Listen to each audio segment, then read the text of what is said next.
Want to be sure you're getting the most out of your retirement for all the years of your retirement? That's the primary goal of More Living with Jim Brogan and our Dollars and Cents segment, where we provide you with an important financial tip that will help positively impact the quality of your life in retirement. And now here's Jim with this week's Dollars and Cents tip. Just this past Thursday on St. Patrick's Day, MSN came out with an article that the United States cost of living has hit a record high, and we have now passed the pre-crisis high that we had prior to the financial meltdown in 2007 and 2008. So we are now back to an all-time high. So how do you plan? Inflation is one of the greatest risks you face in your retirement years. Inflation is kind of like cholesterol. It's a silent killer. It sneaks up on you. A lot of times you don't know it's a problem until it's too late.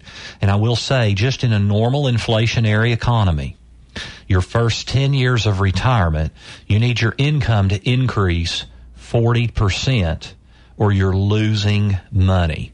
And that's in the first 10 years of retirement alone. And that's in a normal inflationary environment. You know, with what we're seeing around the world, with food, with energy, oil, with commodities, it's a real concern with the amount of money that with the money that the government has printed in the last 2 to 3 years. It's a real concern with inflation going forward. But even in a normal environment, you need your income to go up 40% in a 10-year period. Or again, you are losing money. It's a stealth tax that just slowly eats and eats and eats at your retirement income. How do you battle that? The key is you got to have a lot of different stuff and a lot of different tools to fight that battle. Obviously, long term, the greatest way to fight inflation is to have what I call risk type investments, which is stocks and funds. But stocks and funds expose you to the threat of investment loss, which is maybe even a bigger threat in your retirement years than inflation. So the other thing, though, is your safe money that you have with your guaranteed principal. You've got to have a mechanism to have growth. I mean, when 1-year CDs and the national average are around 0.5%, you know, you're not going to beat inflation that way. And CDs historically have never kept up with inflation when you factor in the taxes you pay on the earnings. So you've got to have an element of growth in your safe money, and most people do need to have at least some mix of stocks and funds in retirement, because long term that gives you the growth potential to fight inflation the best.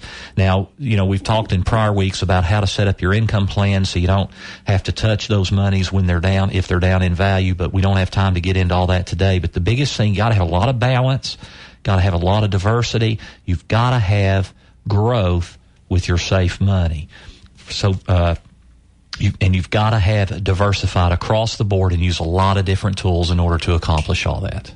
And that's our Dollars and Cents segment for this week. You can find this week's Dollars and Cents segment and others by visiting BroganFinancial.com.